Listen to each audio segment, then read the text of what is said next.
Joker Folie Deux is a certified flop, man. It is a certified flop. It hasn't been able to make its budget back. It hasn't been able to capitalize off the success of the first one. And all this stuff coming out now about it just seems like I don't know what they were thinking with this movie at this point. Like I read these things and I'm like, what in the heck are we doing? Yeah, so I don't know. I didn't have much interest in watching this in the first place just because I liked the first movie, but it wasn't something that I was like, over the moon about. And so I wasn't planning on watching this. I might stream it. I might have streamed it before. Now I don't think I have any aspirations to watch this thing. But yeah, so we got a $200 million flop on our hands here. Todd Phillips, who is the director, came out and he basically just said he wants nothing to do with DC at this point. He has quit the company and he's out. So where does this leave this movie? Because now it's like, I don't feel like Joaquin Phoenix and Lady Gaga, I heard they're not really promoting this too much. It is like everyone is kind of just putting their heads down and, just wanting the next thing to come. They want this to go away.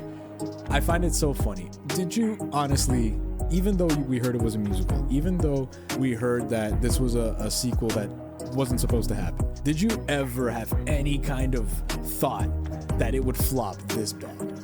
No, I thought that maybe the audiences won't be there because it's a different take. It was going to be a musical, but no, did I see this crash and burn? Absolutely not.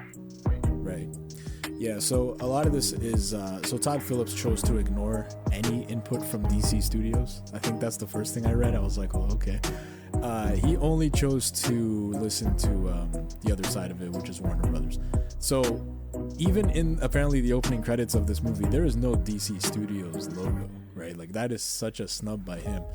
And every time James Gunn and DC, reached out, he just didn't want anything to do with them.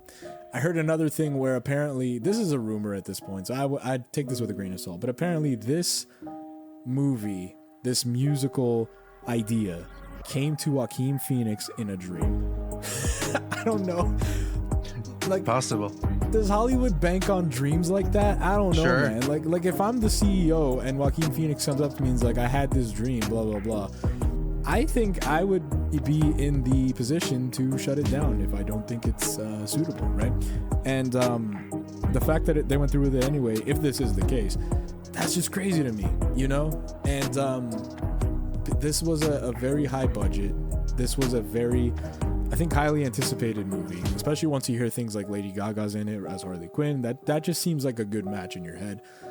And I think it's just insane that it flopped this hard. We're hearing that it hasn't even beaten Morbius's box office, like opening box office. So it's like people kind of saw this coming in a way. I never saw this coming. So find it interesting. Despite all that, are you still interested in watching this at some point? Yeah, I'll definitely check this out for sure. Budget of $200 million. It's now up to $120 million at the box office combined, but that includes the first pop. The second that movie popped with that 40-50 million weekend that they had for the opening. So it's just really, it's hard to say what really happened here. And again, this is a movie that's being panned, not so much because it's a musical. Even the musical fans are like, even as a musical, this kind of sucks. Yeah. Right. So it's not the nerd saying, well, we didn't know there was going to be so much music. You didn't know there was going to be so much music in a musical? I think you better check yourself at the door and learn to read a little bit better. This has always been a musical. But even the musical people are saying, nobody's expecting Dancing in the Rain or anything like that. But even as a musical, it sucks. And again, from some of the reviews that I've been reading, it appears that some of the scenes have been made musicals for the sake of we have a musical, if that makes sense. It's kind of like, Michael Bay's got $400 million, so we're going to add explosions. But Michael Bay, this is The Notebook too. I want explosions, so it wouldn't make sense in that arena either, right? Ryan Gosling with a bazooka shooting his wife because she's got Alzheimer's. I don't know. I never watched the first movie, but you get it. They're making out in the water or whatever. Or is that Titanic? Jack! But, I will check this out. I'll just wait for it to stream. And if I can watch it for free, even better. But Joker Folie Deux is it's a disaster, as they say in Quebec. In Quebec. I'm so sure I'm not watching this that I went up and just looked up the ending. And it's about as good as you think. There you go.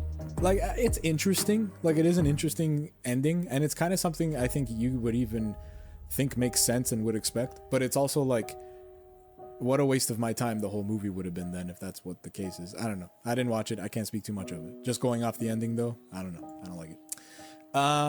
Todd Phillips, man, it's just kind of a bummer because he's done like all the Hangover movies. He did Due Date. He did like as a producer, he did A Star Is Born. He did the first Joker movie. He did Limitless, the TV series. He's got like a good catalog. It's unfortunate that this didn't work out for him. If you guys like this video, be sure to check out the rest of the channel and consider subscribing. Go even further and subscribe to Podcast Fresh wherever you listen to your podcast for new episodes every week.